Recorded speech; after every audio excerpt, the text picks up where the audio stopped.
The dust storm swirled across the barren Wyoming Territory landscape like a vengeful spirit as Katherine Zimmerman clutched her 3-month-old daughter to her chest, trying desperately to shield the infant's tiny face from the biting grit. It was 1876, and Katherine, or Kate as she had once been affectionately called, had never felt more alone in her 22 years of life. Her threadbare shawl offered little protection against the early autumn chill as she trudged along the rutted dirt road leading toward the town of Sweetwater Springs. The meager belongings she had managed to carry with her were bundled in a small carpet bag that grew heavier with each exhausted step. Little Emma whimpered against her breast, hungry again, though Kate had nursed her less than an hour before. "Just a little farther, my sweet girl," Kate whispered, her voice cracking from thirst and the dust that coated her throat. "We'll find someplace safe, I promise." The promises of safety had grown hollow in Kate's mind. 8 months ago, she had believed James Thornton's promises, 2 promises of marriage and security that had turned to ash when she told him about the baby. He had disappeared from Denver without a trace, leaving her to face her family's shame and rejection alone, her father's words still cut deeper than any knife. "No daughter of mine bears a child out of wedlock. You've made your bed, Katherine. Now you must lie in it somewhere else." Even her mother, teary-eyed but silent, had not defended her as Kate was cast out with nothing but a small sum of money and the clothes on her back.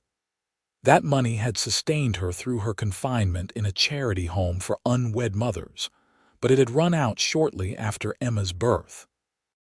For 3 months, Kate had worked as a laundress at the home in exchange for their continued shelter, washing other women's linens while Emma slept in a makeshift cradle beside her. But when the home's benefactress made it clear that Kate's continued presence encouraged moral laxity among the other girls, she found herself once again without refuge. The distant silhouette of Sweetwater Springs finally appeared on the horizon as the sun began its descent.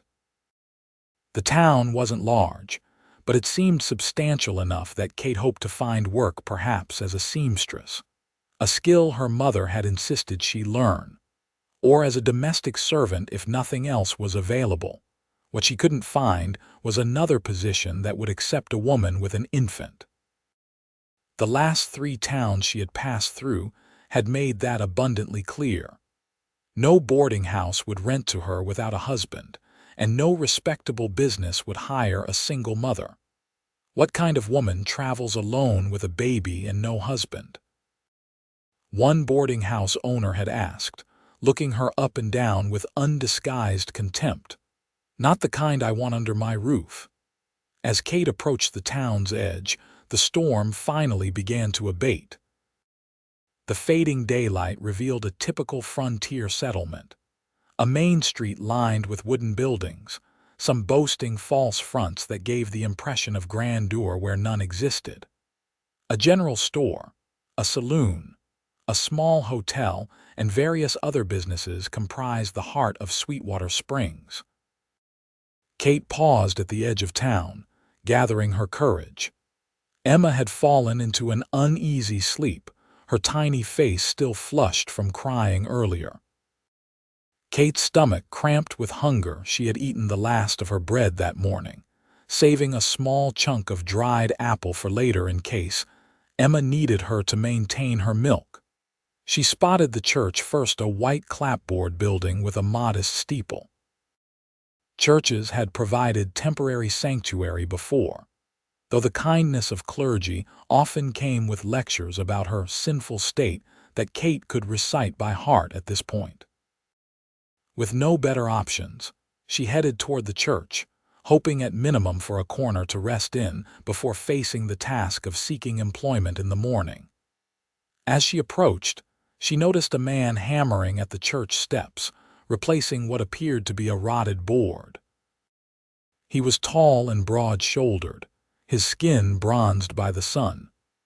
His hat, pushed back on his head, revealed sandy brown hair, and a strong, featured face with several days' worth of stubble. He couldn't have been more than 30, and there was something about the careful precision of his movements that spoke of a man accustomed to working with his hands. When he glanced up and saw her approaching, he set down his hammer and straightened. Kate faltered under his gaze, suddenly aware of her dusty dress and disheveled appearance. "Evening, madam," he called, his voice carrying a gentle drawl. "Church service isn't until Sunday if you're looking for Pastor Mills." Kate clutched Emma closer. "I was hoping—" she began, but her voice caught in her throat. Pride had kept her going this far, but it was wearing dangerously thin. "I was hoping to speak with someone about possibly finding shelter for the night, for myself and my daughter." His gaze moved from Kate to the bundle in her arms, his expression unreadable.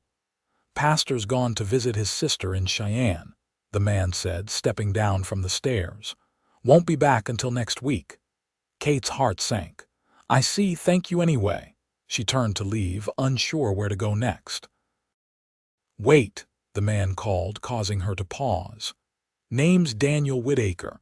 Most folks call me Dan. I work at the Triple Creek Ranch just outside of town." "Katherine Zimmerman," she replied with the automatic politeness her mother had instilled in her. "And this is Emma." "You look like you've traveled a fair piece," Dan observed, his eyes kind rather than judgmental. "From Denver most recently." He whistled low. "That's a long way, especially with a little one." He seemed to be considering something, a slight furrow between his brows. "You have family here in Sweetwater?" Kate shook her head. "No, I'm looking for work." Dan nodded thoughtfully. "Town's not big, but there might be something. Mrs. Henderson at the hotel might know of something, or Mr. Powell at the general store."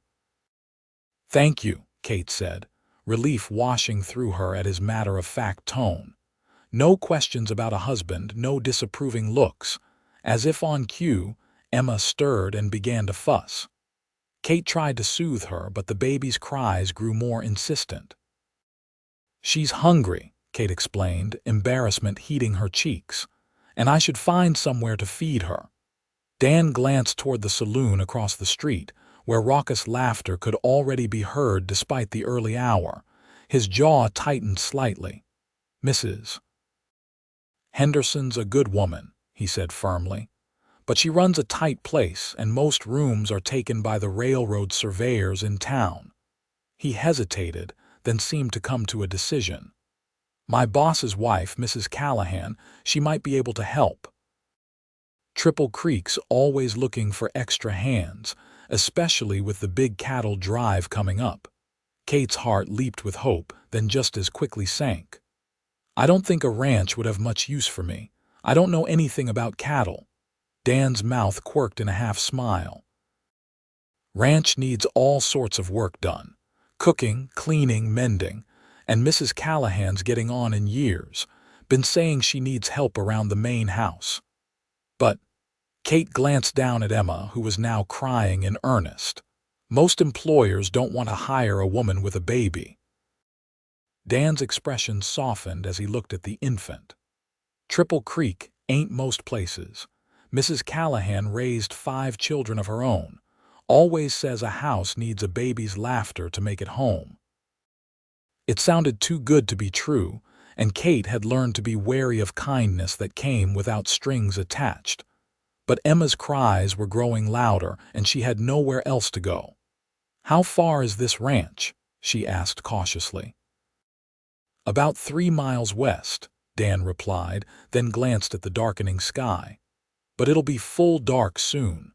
You'd best come with me now if you're of a mind to try. I've got my wagon just down the street."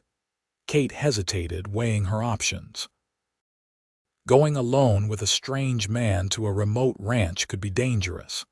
But staying in town with no money and no prospects was equally perilous. "Why are you helping us?" she asked directly, needing to understand his motives.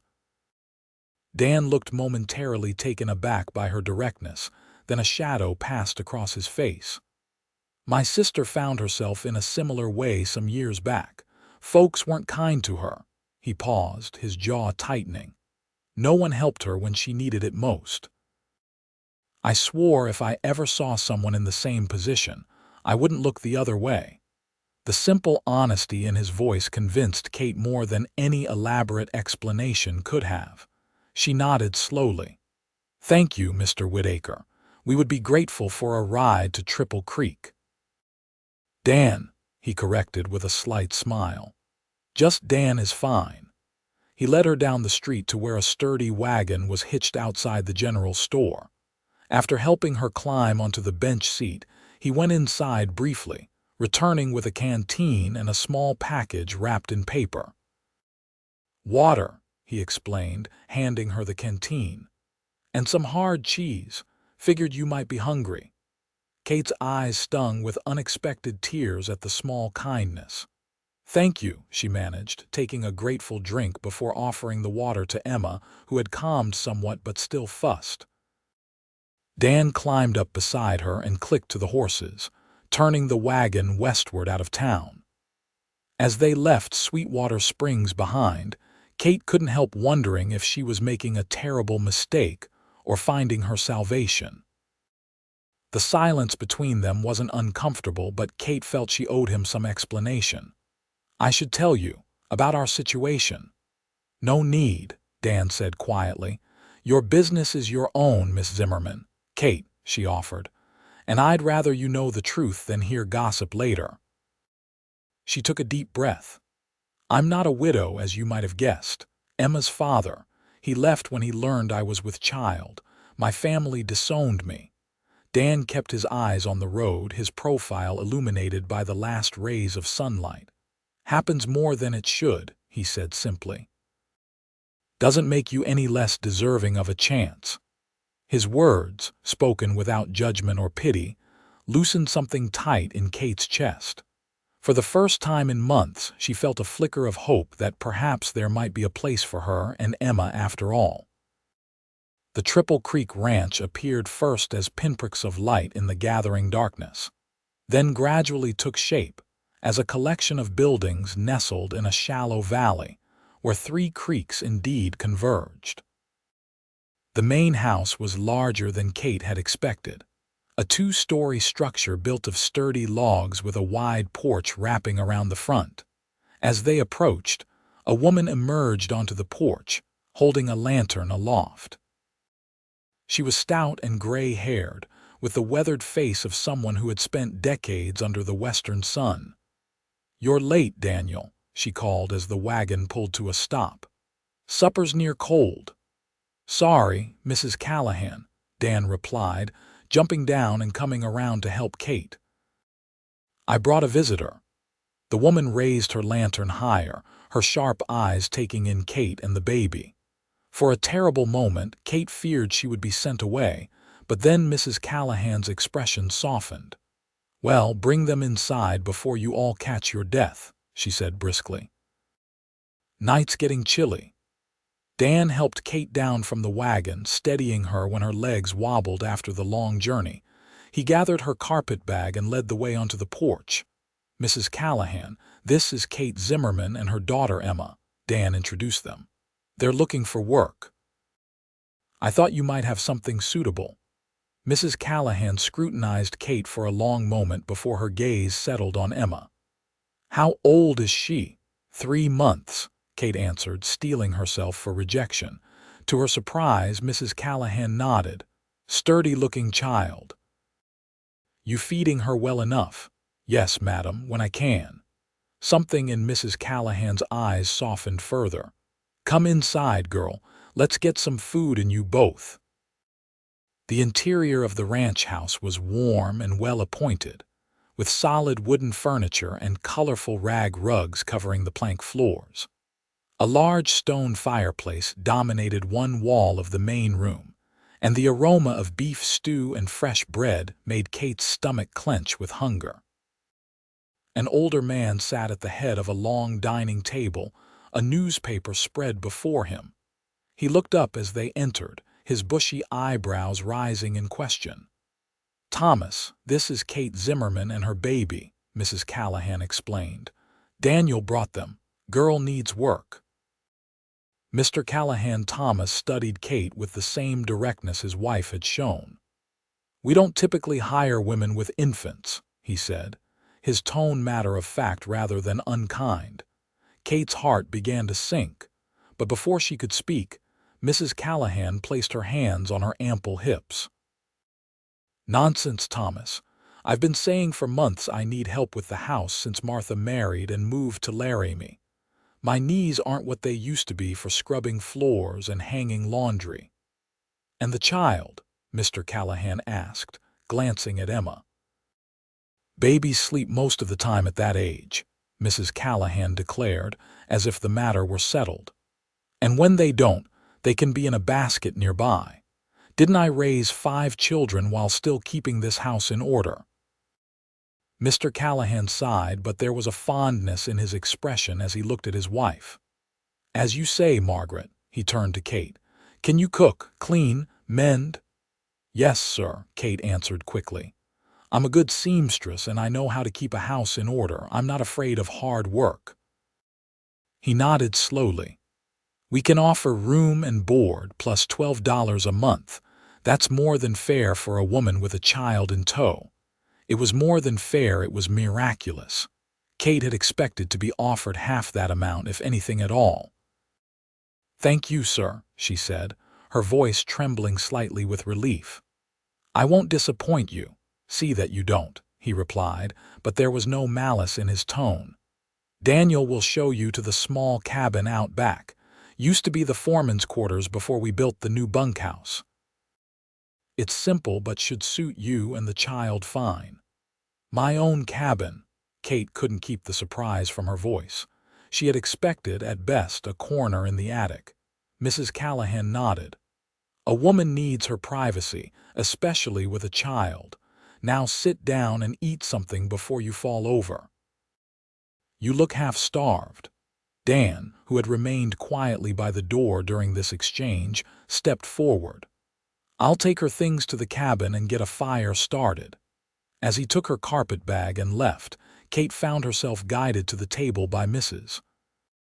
Callahan, who promptly filled a bowl with steaming stew and placed it before her. The woman then held out her arms.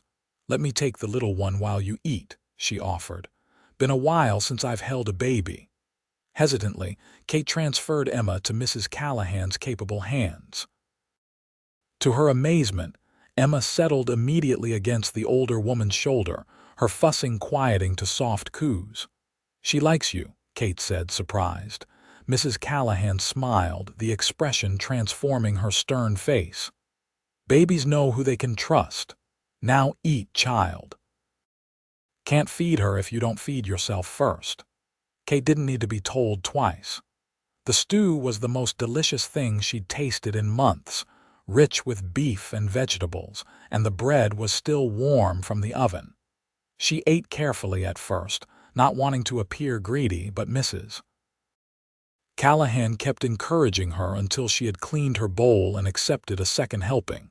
By the time Dan returned, Kate felt more human than she had in weeks, and Emma had fallen asleep in Mrs. Callahan's arms. Cabin's ready, Dan announced quietly. Fire's going and I put fresh water in the basin. Thank you, Kate said, rising from the table, for everything. He nodded, his gaze lingering on her face for a moment before he looked away. It's no trouble. Mrs. Callahan carefully transferred the sleeping Emma back to Kate's arms. You come to the house at 7 tomorrow morning. I'll show you what needs doing. For now, get some rest. Yes, madam. Thank you again.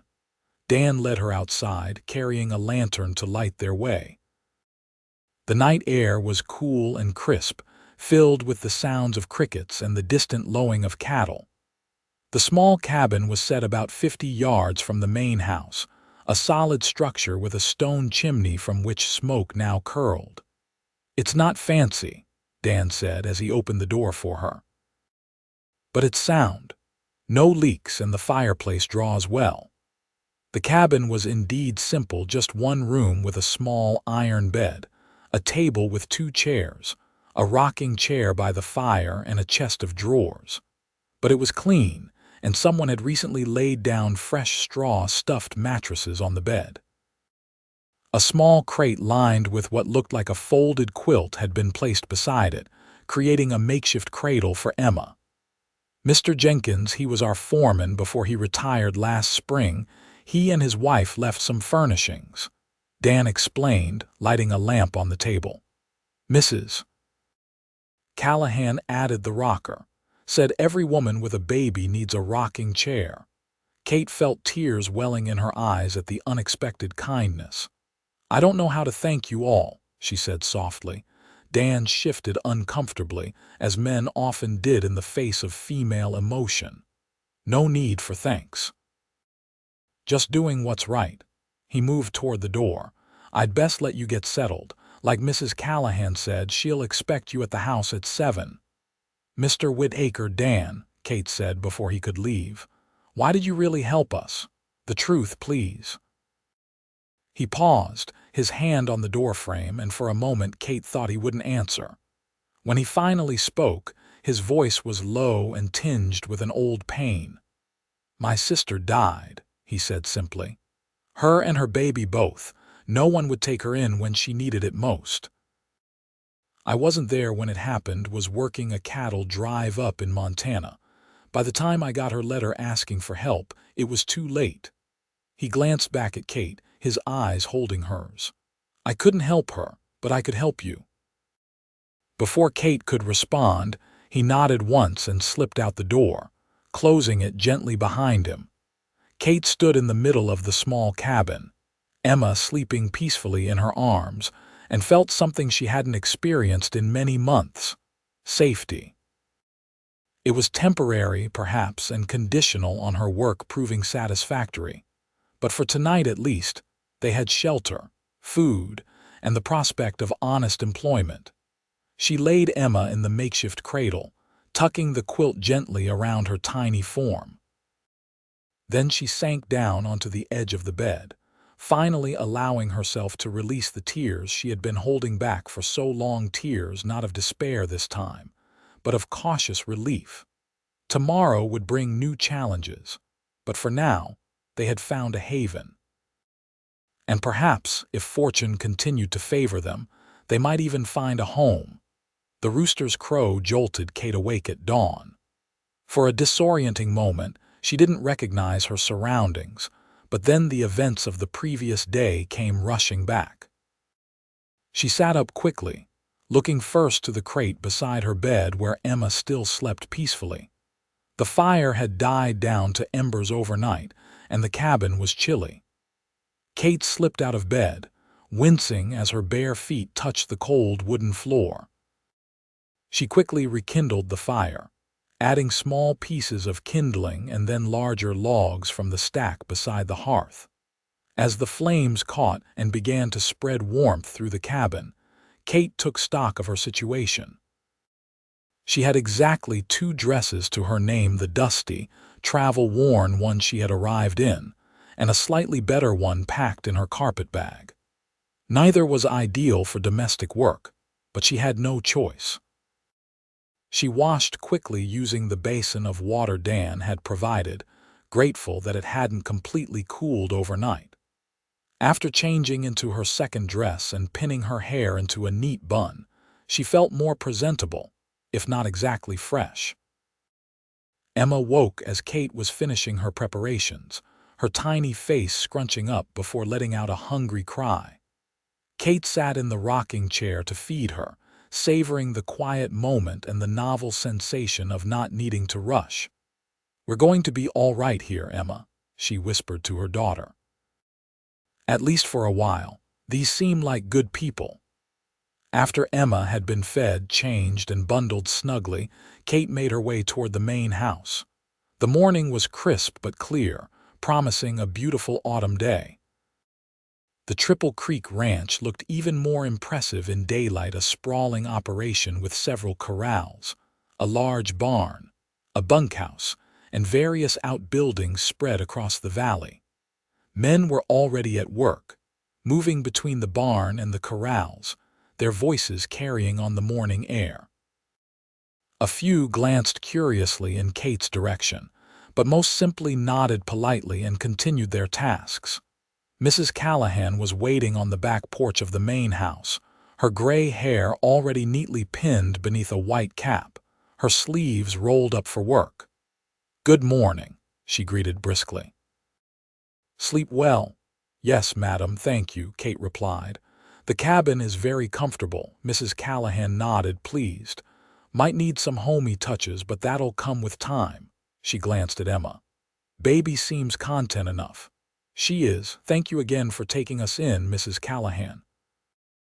The older woman waved away her thanks. "Margaret, please. Mrs. Callahan makes me sound ancient." She led the way into the kitchen, a large, well-equipped room dominated by a massive cast-iron cookstove. "Can you bake bread?" "Yes, Margaret. My mother taught me." "Good." "The men go through 4 loaves a day, more when we have a full crew. I do the main cooking, but I'll need help with baking, churning butter, preserving, and the like." She gestured around the kitchen. "Familiarize yourself with where everything is kept. We'll start with breakfast for the hands, then move on to cleaning." The morning passed in a whirlwind of activity. Kate found herself kneading bread dough, washing dishes, and learning the rhythms of the ranch household. Emma, to her relief, seemed content to observe from a basket Margaret had produced from some storeroom, occasionally dozing or quietly playing with her own fingers. Around mid-morning the kitchen door opened, and Dan entered, removing his hat as he crossed the threshold.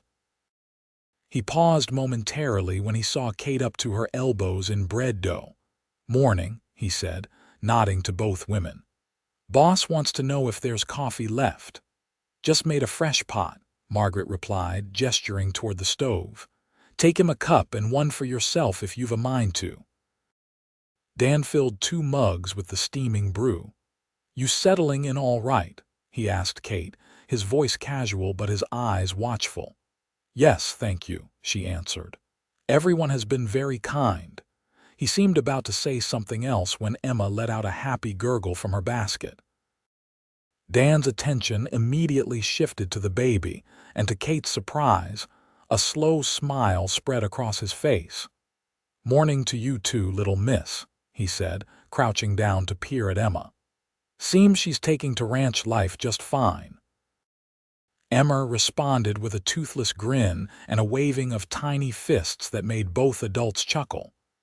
"Babies adapt quicker than grown folks," Margaret observed.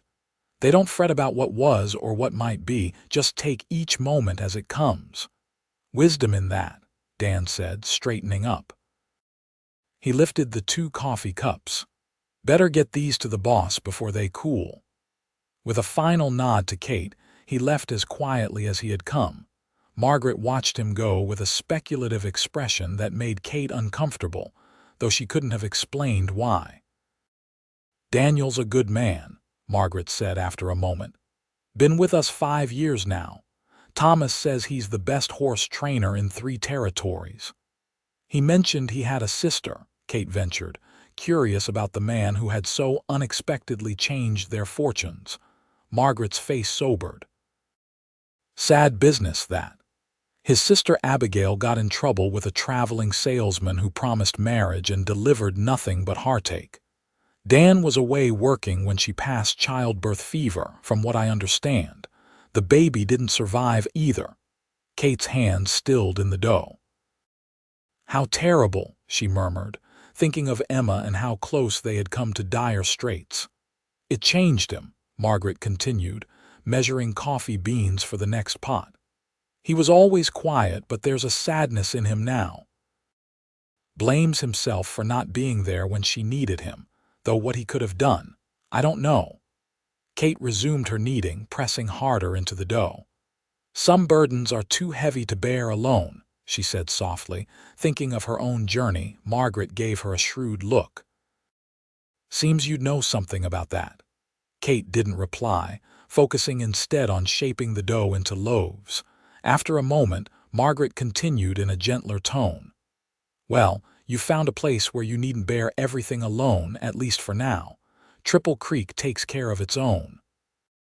The words "for now" didn't escape Kate's notice, but she took comfort in the present offer of sanctuary. One day at a time was all she could manage anyway. The day unfolded into a routine that, while exhausting, gave Kate a sense of purpose she had sorely missed. By supper time, she had helped prepare 3 meals, cleaned the downstairs rooms of the main house, learned to operate the large washing machine in the utility room, and still found moments to tend to Emma's needs. When Margaret finally dismissed her for the evening, pressing a basket of food into her hands for a late supper, Kate was bone-tired but satisfied with her day's work. She had proven herself useful, and no one had questioned Emma's presence or treated Kate with the disdain she had come to expect. As she crossed the darkening yard toward her cabin, a figure emerged from the shadows of the barn. Kate tensed momentarily until she recognized Dan's distinctive silhouette. "Evening," he called softly. "Just finished checking on a mare about to foal. Thought you might need more firewood for the night." He gestured to a wheelbarrow filled with split logs. "That's very thoughtful, thank you," Kate replied, touched by his consideration. He wheeled the barrow to her cabin and efficiently stacked the wood beside her door. "Should last you a few days. Nights are getting colder." "You've been very kind to us, Mr. Whitaker," Kate said as he straightened up, dusting wood chips from his hands. "I don't know what would have become of us if you hadn't stopped to help yesterday." Dan looked uncomfortable with her gratitude. "Anyone would have done the same," he muttered. "No," Kate said firmly. "They wouldn't have. Most people see a woman alone with a baby and either look away or assume the worst." He met her eyes then, and in the fading light, she could see the same quiet intensity she had noticed when they first met. "Not everyone deserves the hand they're dealt," he said simply. "Sometimes folks just need a chance to prove themselves." "Is that what this is? A chance to prove myself?" Dan seemed to consider her question carefully. "Isn't that what any of us want? A fair chance?" Before Kate could respond, Emma began to fuss in her arms, signaling her hunger and fatigue after the long day. "I should get her inside," Kate said, hefting the basket of food Margaret had given her. Dan nodded, reaching for the cabin door to open it for her. "If you need anything, just holler. My quarters are in the bunkhouse east end." "Thank you again," Kate said, meaning it with every fiber of her being. He touched the brim of his hat in a small salute. "Sleep well, Miss Zimmerman." "Kate," she corrected him softly. "Please call me Kate." A slight smile touched his lips. "Kate, then, good night." As he walked away toward the bunkhouse, Kate couldn't help but watch his retreating figure. There was something about Daniel Whitaker that intrigued her, a quiet strength that didn't demand attention, but commanded respect nonetheless. Shaking off these thoughts, Kate entered her cabin, ready to feed Emma and find her own rest after a day unlike any she had experienced in a very long time. The days at Triple Creek Ranch quickly settled into a rhythm that Kate found both demanding and deeply satisfying. Each morning began before dawn, with Emma's feeding followed by Kate's hurried preparations for the day. By 7, she was in the main house kitchen, helping Margaret prepare breakfast for the ranch hands' hearty fare of flapjacks, bacon, eggs, and endless pots of strong coffee. The men filed in for meals in shifts, some eating quickly before heading out to distant pastures, others lingering over second helpings while discussing the day's work with Mr. Callahan. Kate learned their names and habits. Jim, the taciturn foreman who always thanked her politely for each plate. Hank, the elderly ranch hand who had been with the Callahans for 30 years and told the most outrageous tall tales. Young Billy, barely 18 and eager to prove himself, and half a dozen others who formed the permanent crew. Dan usually came in with the second shift, sometimes freshly shaven but often with a day's worth of stubble darkening his jaw. He never said much during meals, but Kate frequently caught him watching her when he thought she wasn't looking. Whenever their eyes met, he would nod politely and turn his attention back to his food. Emma became something of a mascot for the ranch. Margaret often kept her in the kitchen while Kate tackled heavier cleaning tasks, and the baby seemed to flourish under the older woman's doting attention. Even Mr. Callahan, initially standoffish, developed a habit of making silly faces at Emma whenever he thought no one was watching. "Never seen the boss take to a baby like that," Jim commented one day as he returned his empty plate to the kitchen. "His own grandchildren don't get as many smiles." Kate, elbow deep in dishwater, smiled. "Emma has that effect on people. She's an easy baby." "Helps that her mom as pretty as a picture," Hank called from the dining room, resulting in guffaws from the other men and a stern "that'll be enough of that" from Margaret. Kate felt her cheeks warm but kept her focus on her work. She had learned long ago that acknowledging such comments only invited more. As October progressed into November, the days grew shorter and the nights colder. Kate added an extra quilt to her bed and dressed Emma in the warmest clothing she had, which was woefully inadequate for the approaching winter. Margaret noticed, of course. Nothing escaped the older woman's sharp eyes. "You'll both catch your death in those thin things," she declared one afternoon as Kate wrapped Emma in her best blanket, which had seen better days. "Come with me." She led Kate to a cedar chest in the upstairs hallway of the main house. From it, she produced several baby garments knitted from soft wool, along with a thick quilt and a woman's heavy shawl. "These were for my grandchildren, but Mary's youngest is 4 now, and Martha's first isn't due until spring," Margaret explained, pressing the items into Kate's arms. "No sense in them sitting in a chest when your little one needs them now." "I can't accept these," Kate protested weakly, even as her fingers caressed the fine wool. "They're for your family." Margaret fixed her with a stern look. "And aren't you working for my family now? Taking care of this house like it was your own. Seems to me that makes you and Emma part of Triple Creek, at least for the time being." Tears pricked at Kate's eyes. "Thank you," she managed. "We'll take good care of them." "See that you do," Margaret said gruffly, but her eyes were kind. "Now, I've been meaning to ask, do you ride?" The question caught Kate off guard. "I used to when I was younger. My father kept horses." Margaret nodded approvingly. "Good. Can't have anyone living on a ranch who can't sit a horse. Daniel's breaking a gentle mare for the spring cattle drive. I'll speak to Thomas about having her assigned to you." "Oh, but I couldn't." "Nonsense. You'll need to be able to get around the property, especially once the weather improves. Can't expect you to walk everywhere with a baby in arms." The matter was apparently settled, for Margaret immediately moved on to discussing the preparations for the upcoming Thanksgiving feast, which would include not only the ranch hands, but also several neighboring families. That evening, as Kate dressed Emma in one of the warm new gowns, marveling at how the soft wool protected her daughter from the cabin's chill, a knock came at her door. She opened it to find Dan standing on her small porch, hat in hand. Behind him, tethered to the hitching post she had barely noticed before, stood a pretty bay mare with a white blaze down her face. "Evening, Kate," he greeted her. "Hope I'm not disturbing you and Emma." "Not at all," she replied, puzzled by his appearance and the horse. "Is everything all right?" "Fine, yes." He shifted slightly, a rare sign of discomfort from the usually composed cowboy. "Mrs. Callahan mentioned you might benefit from having a mount. This is Daisy. Been working with her since spring. She's steady and sweet-tempered, good for a lady rider." Kate stared at the mare, then back at Dan. "She spoke to you about this today?" "No, madam.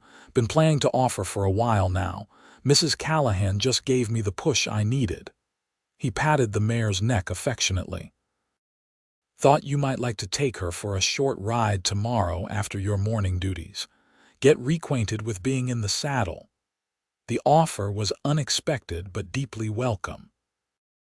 Kate had loved riding as a girl, finding freedom in the activity that was often denied in other aspects of her strictly controlled upbringing. "I'd like that very much," she said warmly. "But what about Emma?" Dan's mouth quirked in a half-smile. "Already spoke to Mrs. Callahan. She's eager for some time with her baby, as she's taken to calling Emma." The possessive reference to Emma should have alarmed Kate, but instead it filled her with a sense of belonging. In just over a month, they had gone from being utterly alone to having people who cared enough to claim them in however small a way. "Then I accept," Kate said. "Thank you, Dan." He nodded, seemingly pleased by her acceptance. "I'll come by after breakfast dishes are done. We won't go far, just enough to let you and Daisy get to know each other." After he had gone, leading Daisy back toward the barn, Kate closed the door against the night air and leaned against it, a strange fluttering in her chest that she hadn't felt in a very long time. It took her several moments to recognize it as anticipation, perhaps even happiness. The next day dawned clear and cold, with a thin layer of frost crunching beneath Kate's boots as she made her way to the main house. The morning passed in a blur of activity, though Kate found herself glancing out the kitchen window more often than usual, watching the comings and goings in the ranch yard. "You're burning those biscuits, girl," Margaret commented dryly after Kate's third distracted check of the time.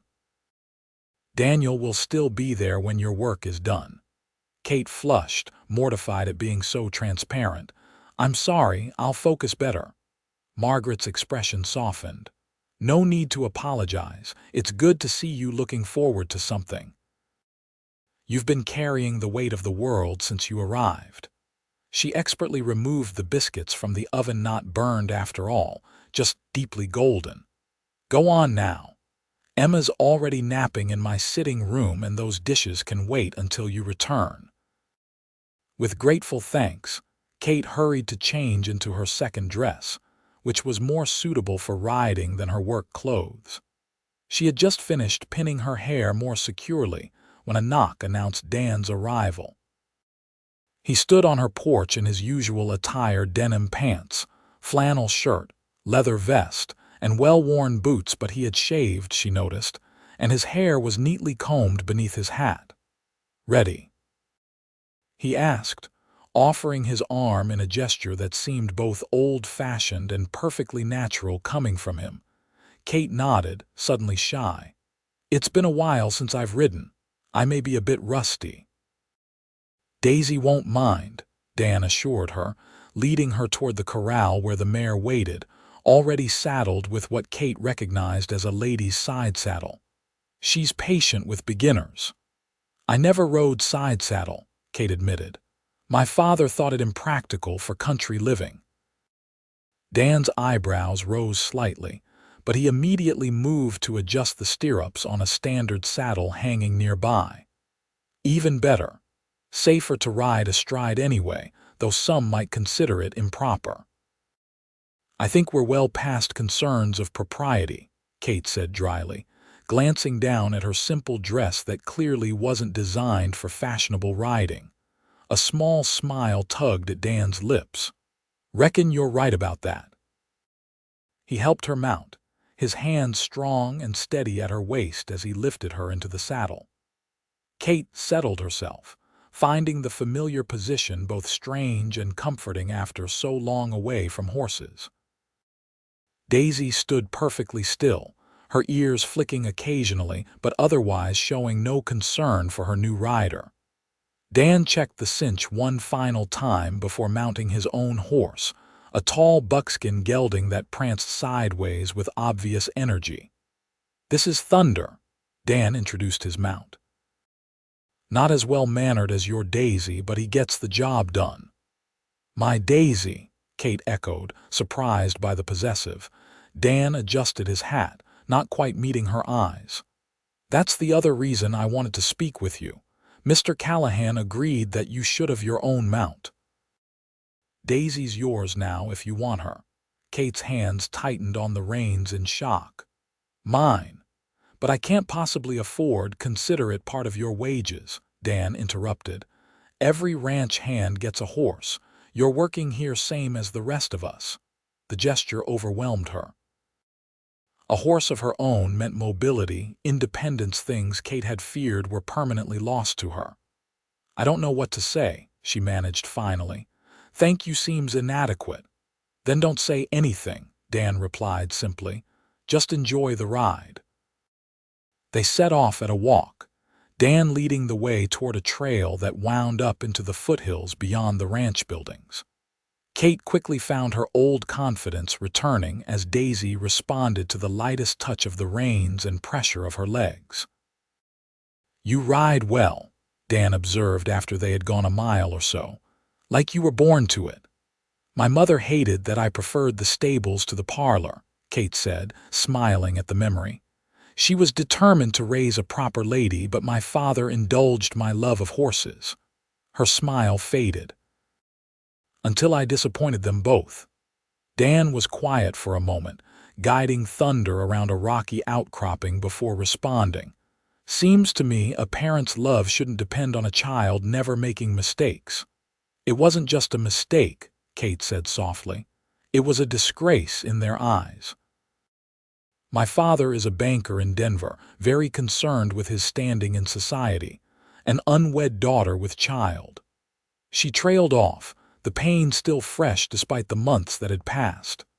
And Emma's father, Dan asked, his tone carefully neutral.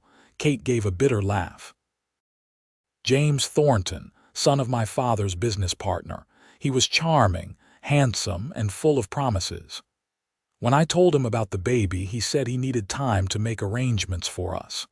The next day, he left for a business trip to San Francisco. He never returned. Dan's jaw tightened visibly. Man who abandons his responsibilities isn't worth the title.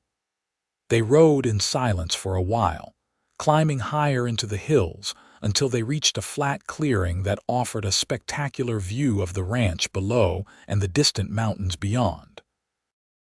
This is beautiful, Kate breathed, taking in the panorama. The Triple Creek Ranch sprawled below them, its buildings seeming small and orderly from this height, the three creeks that gave the ranch its name winding like silver ribbons through the valley.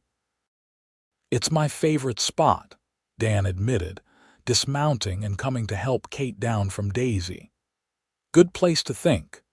As his hands circled her waist to lift her down, Kate found herself suddenly very aware of his proximity. Their eyes met as her feet touched the ground, and for a suspended moment, neither moved away. Something flickered in Dan's gaze, something that made Kate's pulse quicken before he stepped back, releasing her. Thought you might like to see the whole operation, he said, his voice a touch gruffer than before. He gestured toward a large flat rock at the edge of the clearing. Best views from there. They sat side by side on the sun-warmed stone, Dan pointing out various landmarks: the north pasture where the main herd grazed, the line shack where hands stayed during distant roundups, the route the cattle drives took each spring toward the railroad at Sweetwater Junction. How did you come to Triple Creek? Kate asked, genuinely curious about the man who had so changed her fortunes. Dan leaned back on his hands, his face tilted toward the sun. Was drifting after Abigail died. Worked ranches from Texas to Montana, never staying more than a season. Ended up in Sweetwater Springs 5 years back, dead broke and looking for work. Mr. Callahan hired me on as a wrangler. He glanced at Kate. He's a good judge of horseflesh and men, or so he claims. Says I had the look of someone who needed roots as much as a job. And did you need roots? Dan considered the question. Didn't think so at the time, but looking back, yes. Man can't keep running forever. "What were you running from?" Kate asked softly. He was quiet for so long she thought he wouldn't answer. When he finally spoke, his voice was low and tinged with old grief. "Guilt, mostly. I promised our pa before he died that I'd look after Abigail. Then I got restless, took jobs that kept me moving. She wrote to me about her troubles, but I was halfway across the country by the time her last letter reached me." He trailed off, his jaw tight. "Found out later she'd gone to a doctor in a nearby town when her time came. He turned her away when he realized she wasn't married. She delivered alone in a room she rented above a saloon. Fever took her 3 days later." "Oh, Dan," Kate whispered, her heart aching for him and his sister. "I'm so sorry." He shook his head slightly, as if to dispel the painful memories. "It was a long time ago, but it changes a man, learning a lesson like that." Impulsively, Kate reached out to touch his hand where it rested on the rock between them. "You couldn't have known what would happen." "Maybe not," he conceded, looking down at her hand on his. "But I could have been there, could have made different choices."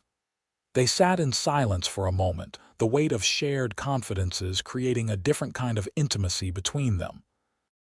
Finally, Dan straightened, gently withdrawing his hand from beneath hers. "We should head back," he said. "You'll be missed at the house and Emma will be wanting her mama." The ride back to the ranch was quieter, each lost in their own thoughts. But the silence between them was comfortable now, built on mutual understanding rather than the cautious distance of strangers. As they approached the ranch yard, Dan reined in thunder and turned to Kate. "I've been meaning to ask, will you and Emma be joining us for Thanksgiving dinner? Mrs. Callahan's planning quite a spread." "We'd be honored," Kate replied warmly. "Though I should warn you, Emma's likely to steal all the attention." Dan's face softened in a way that made Kate's heart flutter strangely. "Reckon that's her right, being the prettiest girl at Triple Creek." The compliment, casually delivered but sincere, brought a blush to Kate's cheeks. "Thank you for today," she said. "For Daisy, and for sharing your special place with me." "My pleasure, Kate," he replied, his voice gentle in a way she had rarely heard from him. "Truly." As he helped her dismount in front of the barn, his hands lingering perhaps a moment longer than necessary at her waist, Kate found herself wondering if perhaps Triple Creek might become more than just a temporary haven for herself and Emma. The thought was simultaneously frightening and exhilarating. Thanksgiving at Triple Creek Ranch proved to be a far more elaborate affair than Kate had anticipated. The dining table in the main house was extended to its full length and supplemented with trestle tables to accommodate not only the ranch hands, but also 3 neighboring families who arrived in wagons laden with additional dishes. Margaret had put Kate to work days in advance, preparing pies, rolls, and side dishes that now crowded the groaning table alongside 2 enormous roasted turkeys and a ham. The dining room was festive with pine cone decorations and candles, and a cheerful fire roared in the hearth to ward off the November chill. Kate found herself welcomed warmly by the visiting families, particularly after Margaret introduced her simply as Kate Zimmerman, who's been a godsend to me these past months. No one questioned Emma's presence or Kate's unmarried state, and if they harbored private judgments, they kept them politely concealed. Dan arrived for dinner in clothes Kate had never seen him wear before: clean dark trousers, a crisp white shirt, and a wool vest that emphasized the breadth of his shoulders. He had trimmed his hair and shaved meticulously, and when he greeted her with a smile and a compliment on her own best dress, freshly laundered and pressed for the occasion, Kate felt an unmistakable flutter in her chest. Throughout the meal, Kate found her gaze repeatedly drawn to Dan, seated across the table and down several places from her. More than once, she caught him watching her as well, his expression thoughtful and warm. After dinner, as the men gathered on the porch to smoke and the women cleared dishes, the Hendersons' daughter Lucy, a pretty, dark-haired girl of about 19, cornered Kate in the kitchen. "Is it true you're from Denver?" she asked eagerly. "I've always wanted to visit a real city." Kate nodded, carefully wrapping leftover turkey in cloth. "Yes, though I'm finding I prefer ranch life more than I expected." Lucy glanced toward the door, then leaned closer. "I couldn't help noticing how Daniel Whitaker keeps looking at you," she said with a conspiratorial smile. "Half the girls in Sweetwater Springs have set their caps for him, but he's never paid any of them mind." Heat rose in Kate's cheeks. "Mr. Whitaker has been very kind to me and Emma, that's all." Lucy raised a skeptical eyebrow. "If you say so." "Though I've known Dan for 3 years, and I've never seen him clean up so nice for a holiday dinner before." With a knowing smile, she picked up a stack of plates and moved away, leaving Kate flustered and unsure how to respond. Later, as families began to depart and the ranch hands drifted toward the bunkhouse, Kate found herself on the porch with Emma bundled in her arms, watching the sun set in a spectacular blaze of orange and purple behind the distant mountains. "Beautiful evening," Dan's voice came from behind her. She turned to find him leaning against the porch post, his collar now unbuttoned and his sleeves rolled up. "It is," she agreed. "I've never seen sunsets like the ones here." He moved to stand beside her at the porch railing. "One of the reasons I've stayed, something about these mountains." He trailed off, glancing down at Emma, who was watching him with wide, curious eyes. "She's getting bigger." "Every day," Kate confirmed with a smile. "Soon she'll be trying to crawl." Dan reached out tentatively, offering his finger to Emma, who immediately grabbed it with her tiny fist. His face softened in a way that made Kate's heart turn over. "She's got a strong grip," he observed. "Going to be a determined little lady like her mama." The compliment warmed Kate through. "I hope she'll have better judgment than I've shown." Dan's gaze lifted from Emma to Kate's face. "Seems to me you've shown plenty of courage and good sense, facing what you have on your own." "Not entirely on my own," Kate corrected softly. "Not anymore." Something shifted in Dan's expression, an intensity that made Kate's breath catch. He seemed about to speak when the porch door opened and Margaret emerged, breaking the moment. "There you are," she said briskly. "Kate, Emma's cradle is ready in my sitting room if you'd like to put her down while we finish with the dishes." "Thank you, Margaret." Kate glanced at Dan, finding him already drawing back, his expression once again composed. "I'll see to the horses," he said, touching his hat in a polite gesture before descending the porch steps and heading toward the barn. As December arrived, bringing with it the first heavy snowfall of the season, life at Triple Creek settled into a winter routine. The cattle were moved to sheltered pastures closer to the ranch buildings, and the men focused on repair work and preparations for the spring calving season. Kate found her duties expanding as she proved her capabilities. Beyond cooking and cleaning, she now managed the ranch's accounts under Mr. Callahan's supervision, her quick mind and neat handwriting making her invaluable for this task. When Margaret discovered Kate could play the piano in the parlor, Sunday evenings became impromptu musicales, with the ranch hands gathering to sing or simply listen, as Kate played the hymns and folk songs she remembered from her childhood. Emma thrived in the ranch environment, growing plumper and more interactive each day. She had begun trying to roll over and could now hold her head up steadily, watching the activities around her with bright, curious eyes. Every ranch hand had a special smile reserved just for Little Miss Emma, as they called her, and Kate sometimes marveled at how completely her daughter had been embraced by this makeshift family. Dan's presence in their lives remained a constant, though sometimes elusive. He often appeared at Kate's cabin in the evenings, bringing extra firewood or offering to make small repairs. Sometimes he stayed to chat, sitting at her small table while Emma cooed in her makeshift cradle and Kate mended clothes or kneaded bread dough for the next day's baking. These quiet evenings became precious to Kate. Dan was a good listener, drawing out stories of her childhood and sharing his own tales of growing up on a small farm in Missouri. He spoke of his parents with affection and of his sister with a grief that was still palpable but no longer raw. In turn, Kate found herself able to talk about the pain of her family's rejection without the crushing shame that had once accompanied those memories. One snowy evening in mid-December, as Dan sat whittling a small wooden horse while Kate worked on sewing a new dress from fabric Margaret had given her, he suddenly looked up with an expression of decision on his face. "Been thinking," he said, setting aside his carving.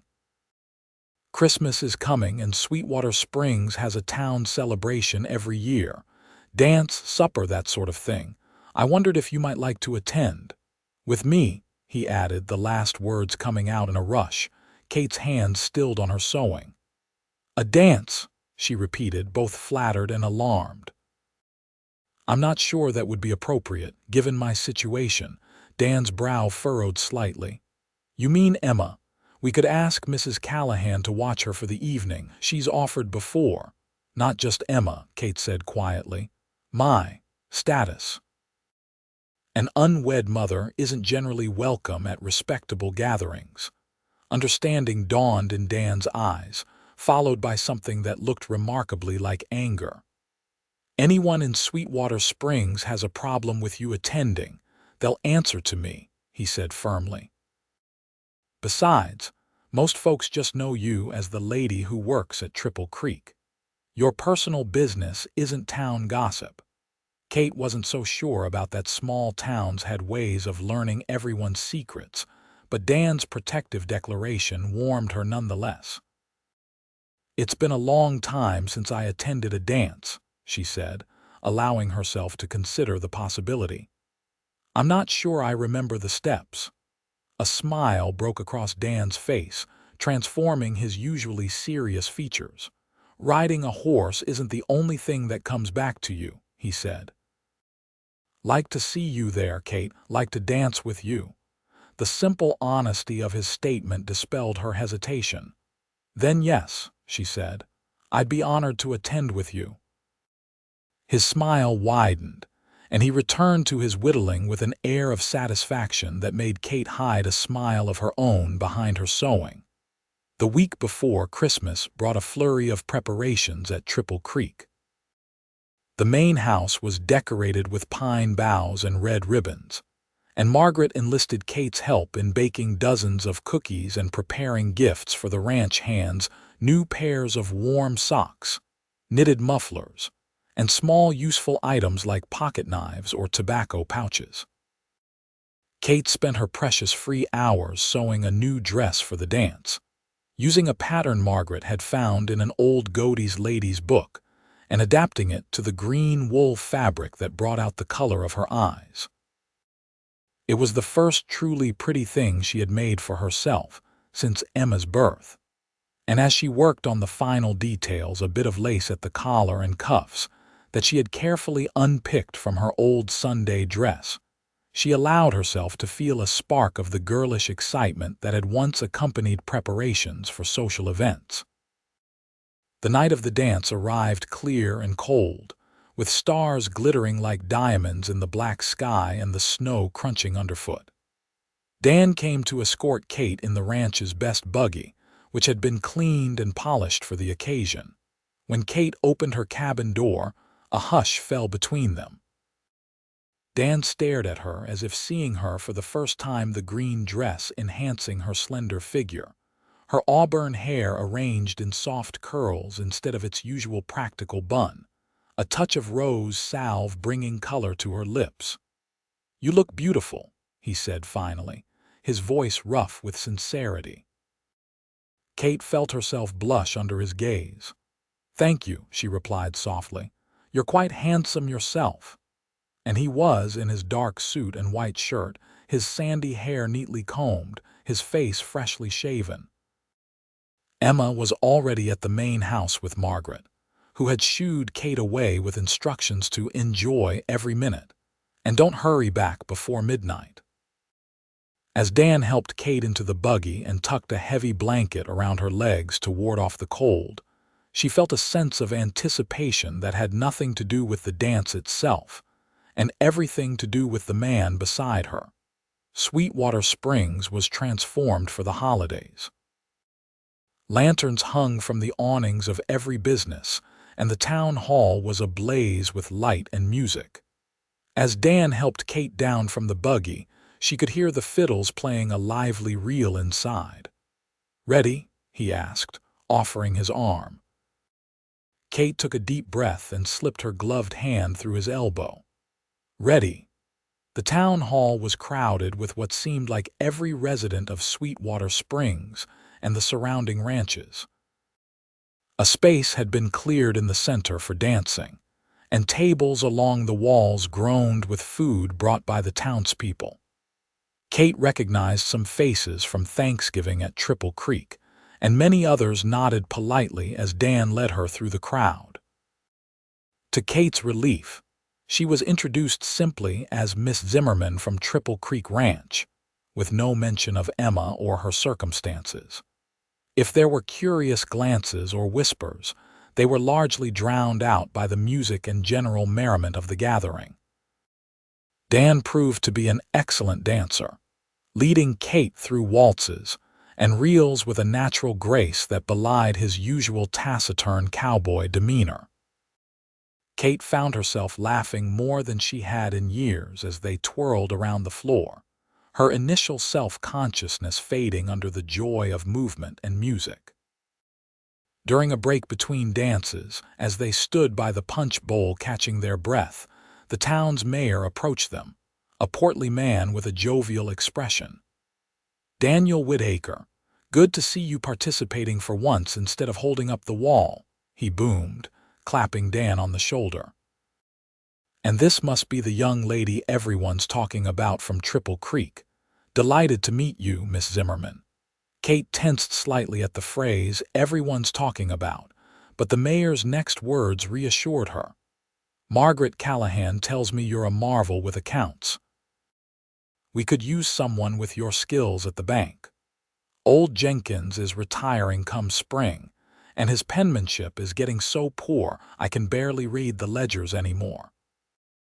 Before Kate could respond to this unexpected employment prospect, Dan's hand came to rest lightly at the small of her back, a gesture that was both protective and possessive.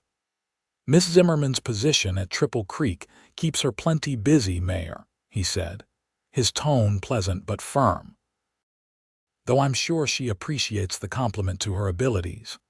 The mayor chuckled, his eyes moving between them with shrewd assessment. Of course. Just putting the idea out there, always looking for talented folks to help Sweetwater Springs grow." With a wink, he moved on to greet other guests. "You didn't need to answer for me," Kate said quietly when they were alone again. Dan had the grace to look abashed. "You're right, I'm sorry, it's just—" "Just what?" Kate prompted when he trailed off. He met her eyes directly. "Just that I'm not ready for you to leave Triple Creek. Selfish of me, I know."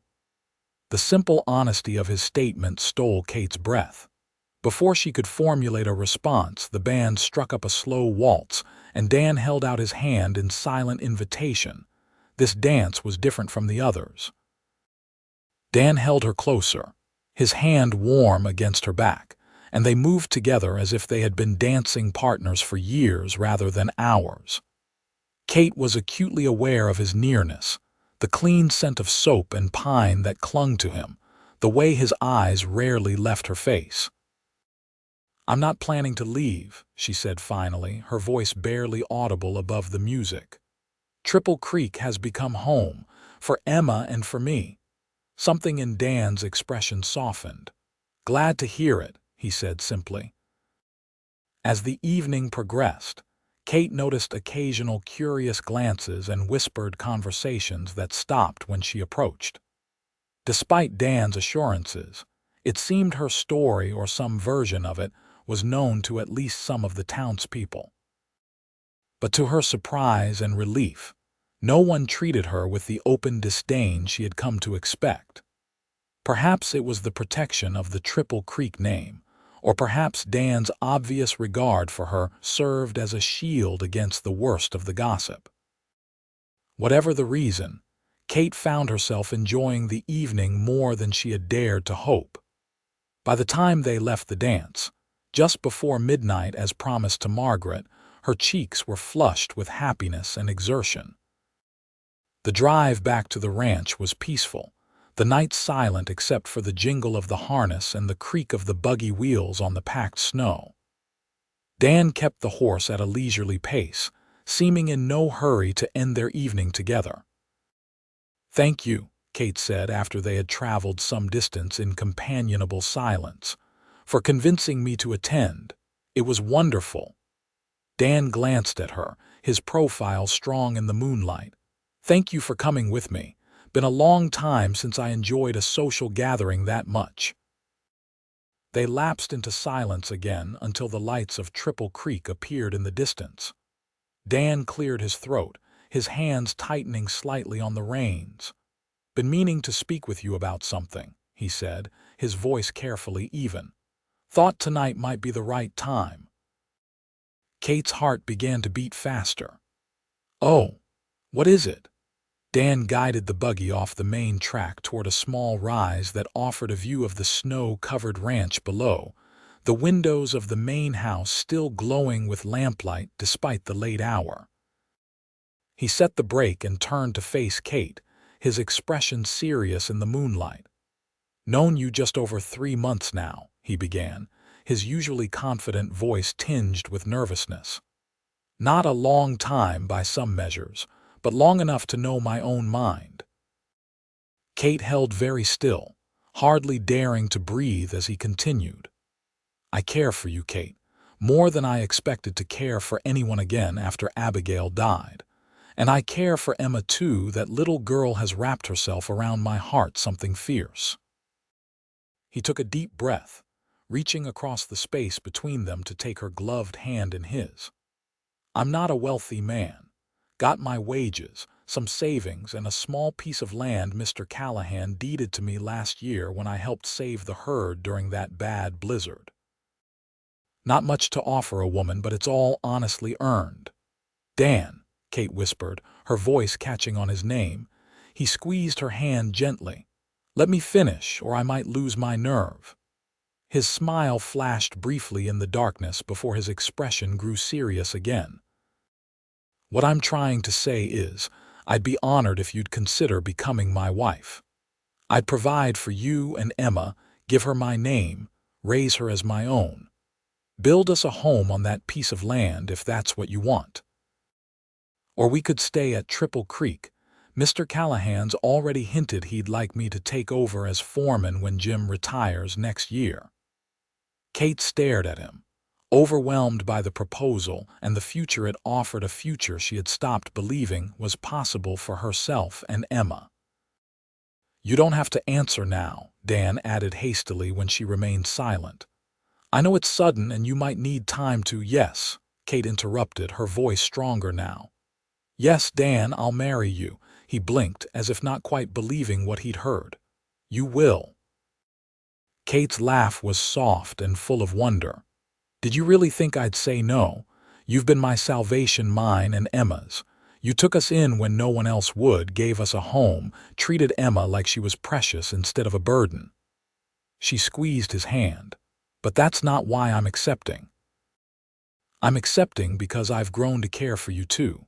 Because you're a good, honorable man, and I can't imagine a better father for my daughter."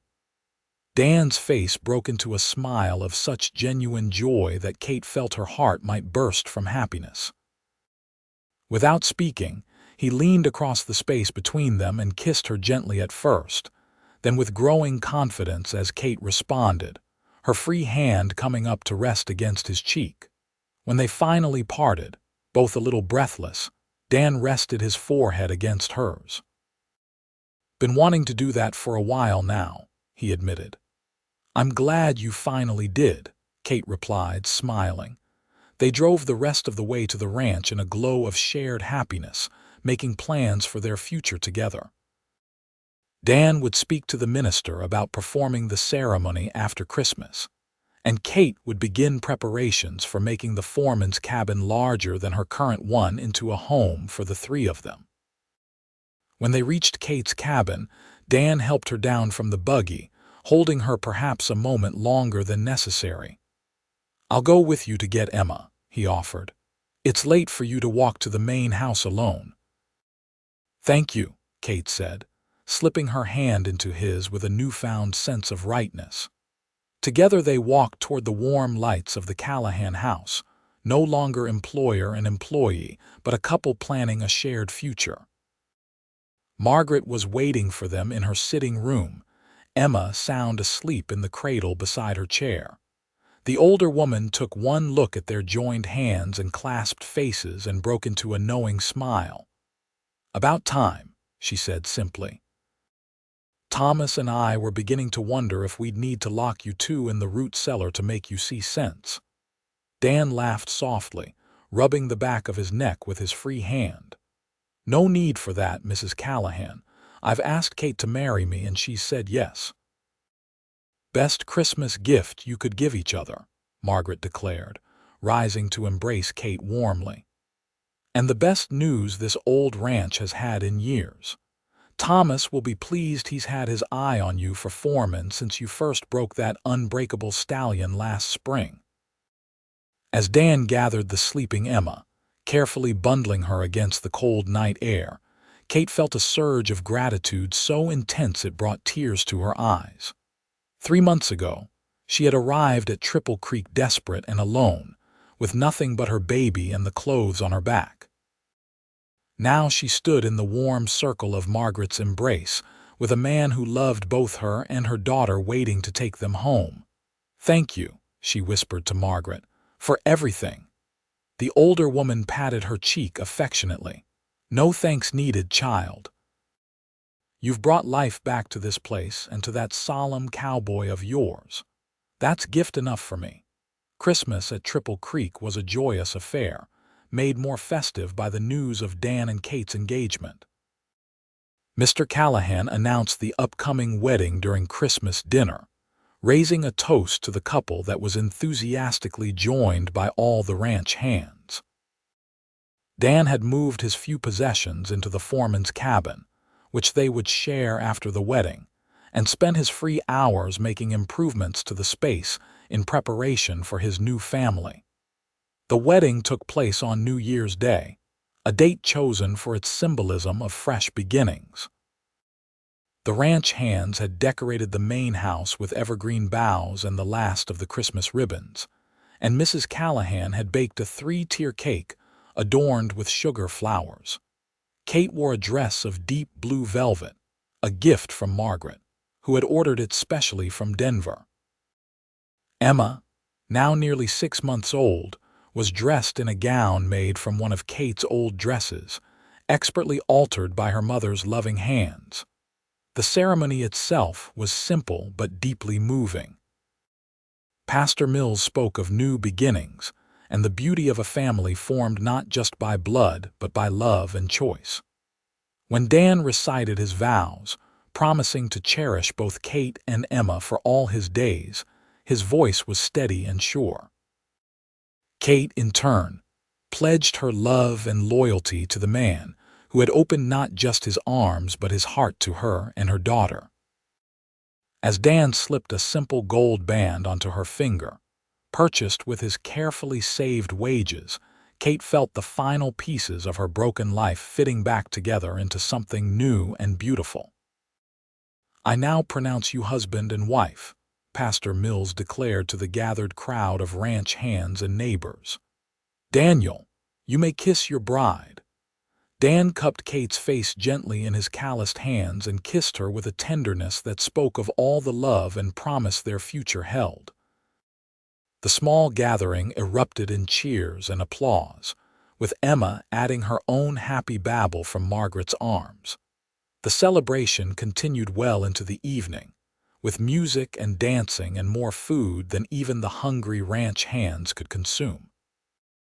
As the festivities wound down and the guests began to depart, Dan found Kate by the fireplace, Emma sleeping against her shoulder.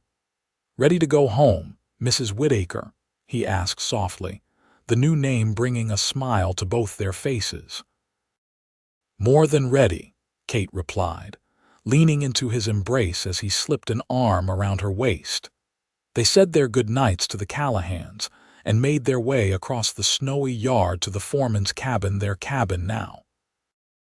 Dan had spent the previous week making it ready, repainting the walls, laying down new rugs, setting up a proper crib for Emma that he had ordered from Sweetwater Springs as a Christmas gift.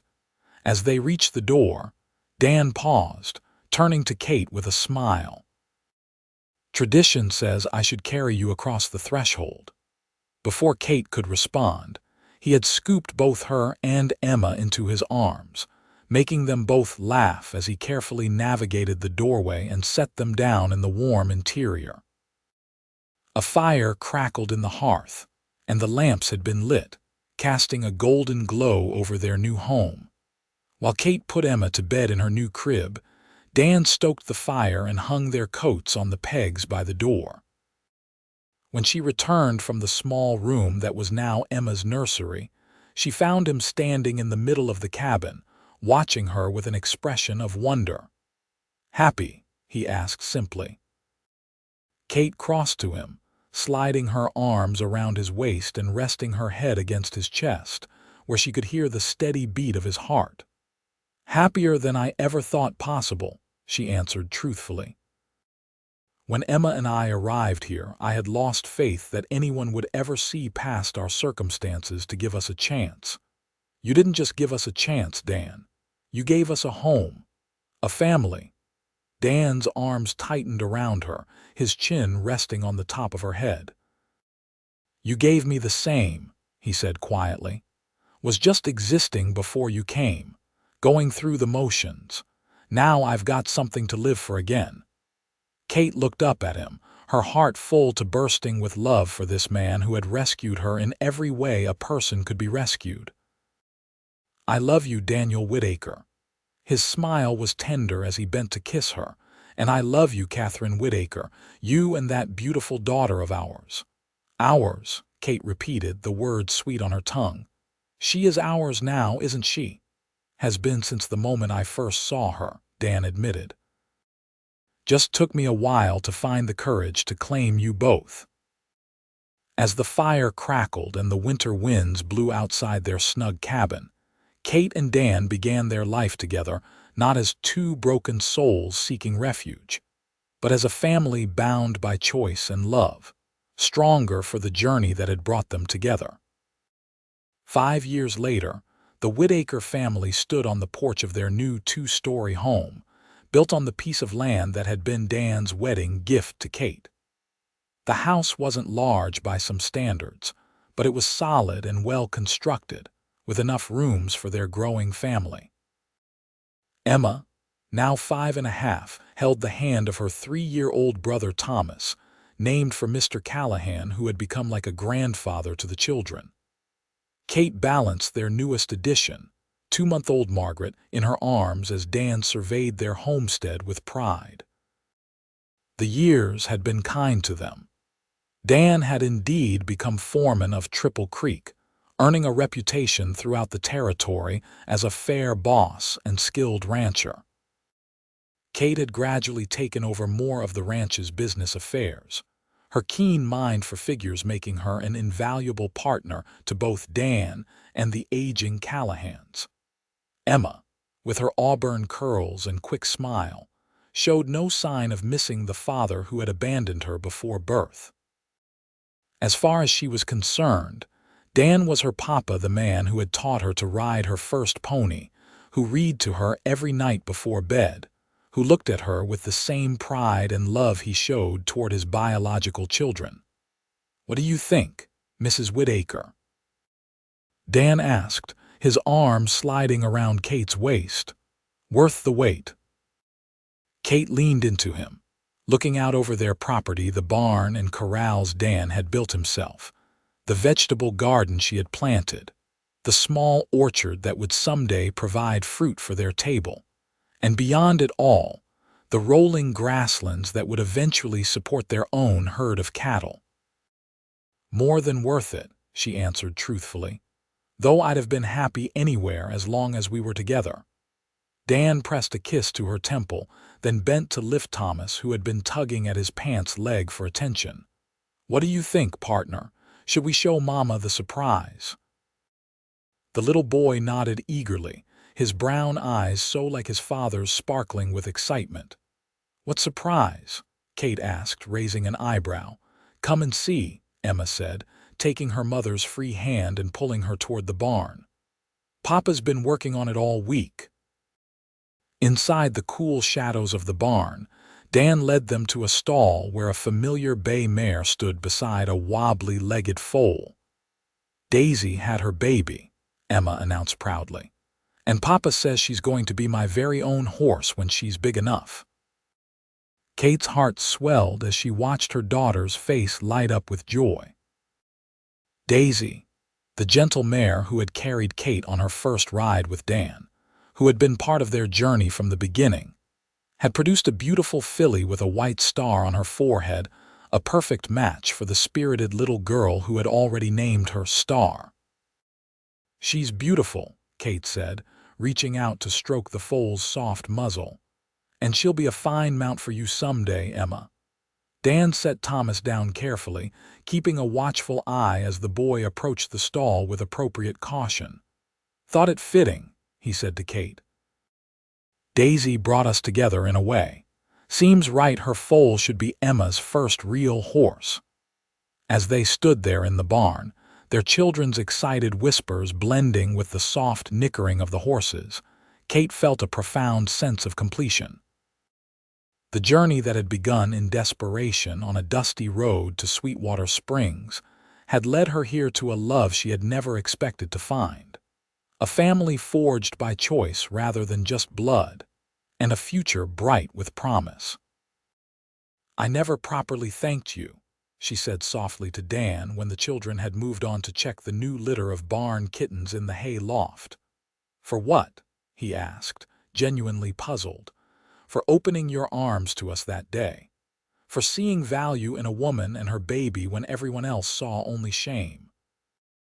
Dan's expression softened, and he drew her close, careful not to disturb baby Margaret sleeping in her arms. "Best decision I ever made," he said simply. "The day I found you was the day my life truly began again." As they walked back to the house, their children running ahead with the boundless energy of youth, Kate reflected on the long road that had brought them here. There had been hardships, certainly the difficult winter when Thomas was born during a blizzard, the year the drought nearly devastated the county's cattle herds, the painful letter from her parents declining, yet again, to meet their grandchildren. But there had been far more joys. Emma's first day of school in Sweetwater Springs, where she was accepted without question as Dan Whitaker's daughter. The day they broke ground on their own home. The quiet evenings when they sat on this very porch, watching the sunset and making plans for their future. Above all, there had been the steadfast love of the man beside her, a love that had never faltered, never judged, never demanded anything but the chance to care for her and Emma as his own. "What are you thinking about?" Dan asked as they reached the porch steps, noting her contemplative expression. Kate smiled up at him, this cowboy who had become her salvation, her partner, her love. "I was thinking about second chances and how sometimes they come in the most unexpected ways." Dan returned her smile, brushing a gentle kiss across her lips. "Well, Mrs. Whitaker, I'd say we've made the most of ours." As the Wyoming sun began to set behind them, painting the sky in shades of gold and crimson, the Whitaker family gathered on their porch, a testament to the healing power of love and the family they had created together, one opened heart at a time.